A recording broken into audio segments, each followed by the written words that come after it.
Gemini, welcome back po dito sa Daily Dose of Tarot 111. Kamusta ka ngayon? I hope nasa mabuti kang kalagayan pampisikal, mental, emosyonal o spiritual man yan. Ang video natin na ito ay para lamang sa mga Gemini na mayroon pong malawak na kaisipan. Kaya po, tandaan po ninyo na hindi lahat ay makaka-resonate. Try nyo panoorin yung inyong other signs. Huwag lang po kayo mag-focus sa inyong sun sign. Tingnan natin. Okay? At kung bago lamang po kayo dito sa aking channel, please subscribe and hit the bell button para lagi po kayong updated every time na meron akong uploads. Kung nais mo namang magpa-private reading, mag-avail ang ating tiaras bracelet. Ayan. Tiaras bracelet ng ating Evil Eye Amulet Necklace. DM lang po kayo directly sa ating Facebook page. And yung mga yung nakaraang video natin, ayan, kung nag-DM, nag-comment po kayo doon, nireplyan ko na po kayo. Balikan nyo po, i-check ninyo. Tignan na natin. Okay. At kung di ka po mag-skip ng ads, maraming salamat po sa iyong suporta. More blessings to come. Mag-iwan ka na rin po ng bakas sa comment section natin para naman malaman ko kung sino ba yung mga mga Gemini natin na active dito sa ating channel. A simple heart is okay na po yun. Yan. Kung wala kayong masabi kung speechless yung iba sa inyo. Or feeling nyo hindi kayo nakarelate dito sa reading natin ngayon.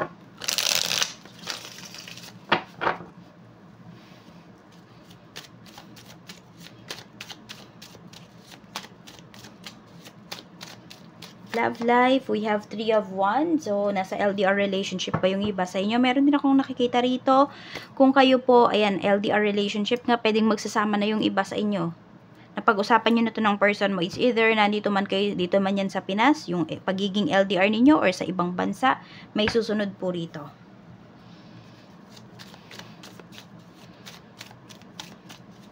Kung nagbabalak kayo dito naman na magsama na ng person mo, tumira na sa iisang bubong, mangyayari na po yan. Sa kaperahan naman, we have the Sun. Maganda yung energy ng kaperahan mo rito. Some of you are very happy with the way things are working out for you pagdating sa iyong kaperahan. Saan mo ba ginagastos yung pera mo? Yung iba po sa inyo, pwedeng meron kayong baby or meron kayong mga anak rito. Or could be nakakabatang kapatid. Ayan. Pwedeng sila yung parang nabibigyan mo ng ginhawa ngayon and you're very happy and you're very proud kung saan mo man nagagastos yung pera mo. We have the World. So, iba nga dito, no? Mas parang maraming Gemini dito ang nasa ibang bansa or malayo kayo sa family ninyo. Siguro yun din yung mo sa kanila, way of para iparamdam mo sa kanila na mahal mo talaga sila. Tinitreat mo talaga, more on financially. Pero syempre, magtira ka rin para sa sarili mo. Huwag naman yan sobra-sobra. Na, yes, tamang bumawi ka sa kanila, pero bumawi ka rin sa sarili mo. Treat mo din yung sarili mo. Mahalin mo din yung sarili mo, and save mo din yung future mo. Check po natin sa career. Sa career, we have the Star. Kung meron po kayong pinopurso dito na career, ayan, nag-apply kayo ng trabaho, yan po. No, makakakuha kayo ng trabaho. May healing dito na paparating. Ibig sabihin, kung wala kayong work, ayan po, magkaka-work na yung karamihan sa inyo. At kung meron naman kayong, meron kayong promotion na tinatarget or kung ano man yung tinatarget ninyo dito pagdating sa inyong work, magwa-workout po talaga ito sa inyo. And, yun nga, di ba meron nga LDR dito, tas may susunod. Okay, so kung dyan naman sa bansa or sa lugar kung nasaan ka is pwede na kasama mo yung person mo, ayun po. So, pwede talaga na meron dito, nilalakad nyo yung papers ng person mo or may travel na pinapakita rito, magsasama na nga po kayo. At mas magiging maganda yung takbo ng career mo kasi mas may inspire ka. We have 4 of Swords, ayan. At saka mas magkakaroon ka ng peace of mind pagdating dito sa trabaho kasi, ayan, malapit na sa'yo yung person mo. Alam mo na kung ano yung mga ginagawa niya, alam mo yun, hindi ka na laging mag-overthink. Mas makakapag-focus ka sa iyong trabaho. Kaya nga yung mga goals mo, yung mga gusto mo pa, desire mo pagdating sa iyong trabaho, makukuha mo na talaga siya. Mas malaki po yung chance kasi makakapag-focus ka na.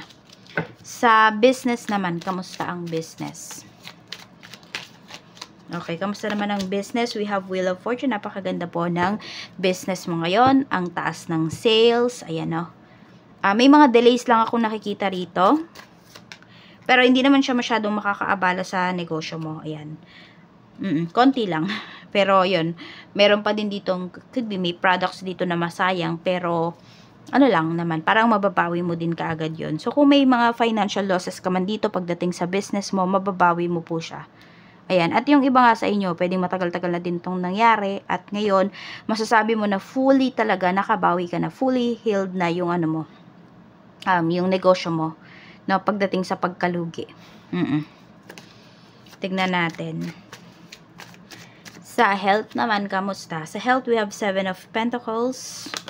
We have King of Cups. So, more on sa heart yung nakikita ko rito sa inyo, no?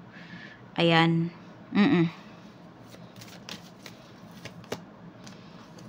Okay, may nagpapalakas dito. I don't know kung kagaling lang ba ng iba sa inyo sa surgery or may iniinom ba kayong mga maintenance or mga gamot. Ayan po. So, huwag nyo kakaligtaan. Talagang kailangan po inumin nyo talaga. Magpalakas po kayo. Yan. Kung sino man yung may sakit dito. Check na ba natin mga maiisip mo? Okay, tingnan natin. Ano ba yung mga maiisip mo, Gemini?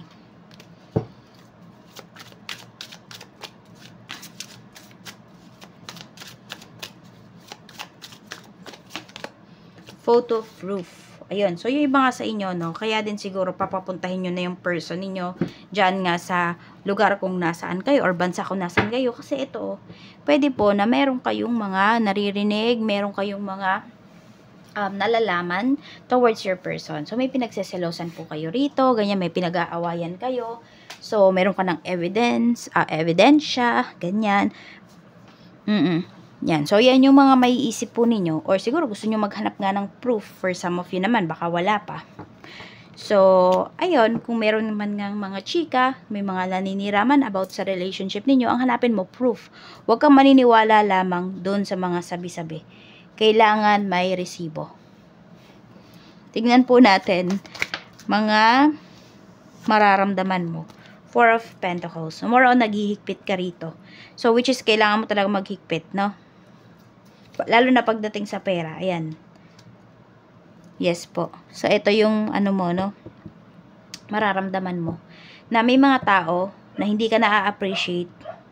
Kaya may paghihigpit ka na gagawin towards your finances. Saan ka ba dapat mag-focus? We have 10 of Cups. Okay, mas more on mag-focus ka daw pagdating sa mga bagay na nagbibigay ng kasiyahan sa'yo.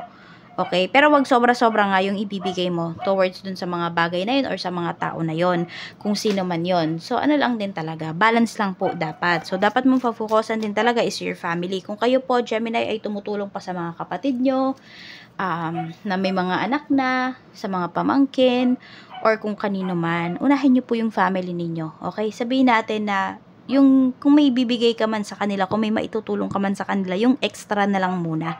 Kung walang extra, huwag ka munang magbigay. Tumanggi ka po, no? So, dapat mong pag-focusan is your family. Ayan. Dapat mong iwasan, we have 8 of Swords. Ayun nga, yung magbulag-bulagan sa mga tao na inaabuso ka na. At kung meron man nga dito, ayan, may mga evidences na, huwag ka daw magbulag-bulagan. Okay, so tignan natin kung may bumabagabag sa inyo, may third party ba talaga yung person mo. Yung mga wala pa tong ebidensya ha. Pero kung may ebidensya na kayo, ba't pipili pa kayo rito, di ba? Ayan. Pili kayo, 1 or 2. Tignan natin. So, wag nang pumili yung mga may ebidensya na, okay? Kasi niloloko nyo lang yung sarili nyo kapag ganon. At ang mabunot ninyo dito or makita ninyo dito, mapili ninyo is wala. Pero may evidence na kayo. So, don't fool yourself. Ganon. So, check natin. 1, 2. 1, 2. May third party ba yung person mo? Ayan. Yun yung bumabagabag sa inyo. At wala ba kayong pruweba? Tignan natin. Number 1. 8 of Cups. Wala. Number 2. Ace of Cups. Meron. Ayan. Ito meron. And, pinapakita dito, no, napapamahal na yung person mo doon sa third party niya. Ito naman, wala, umiiwas tong person mo.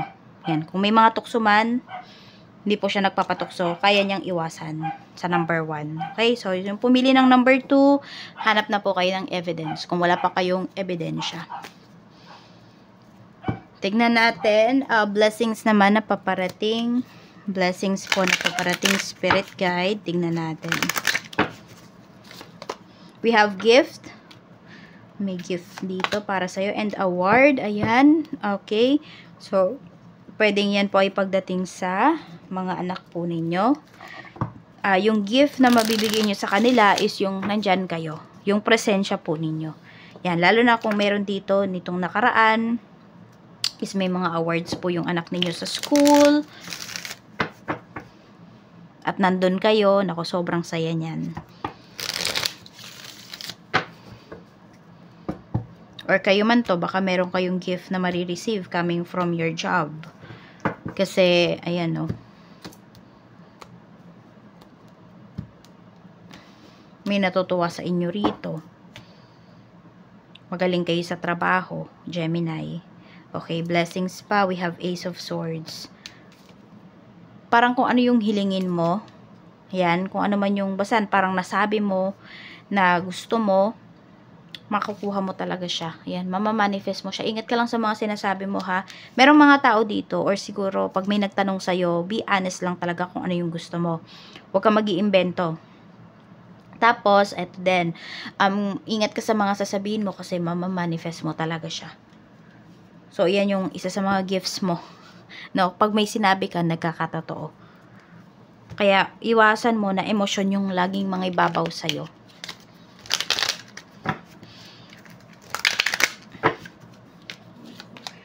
Prioritize. Sabi sa iyo dito ni Archangel Metatron, focus on your highest priorities. I will help you get organized and motivated.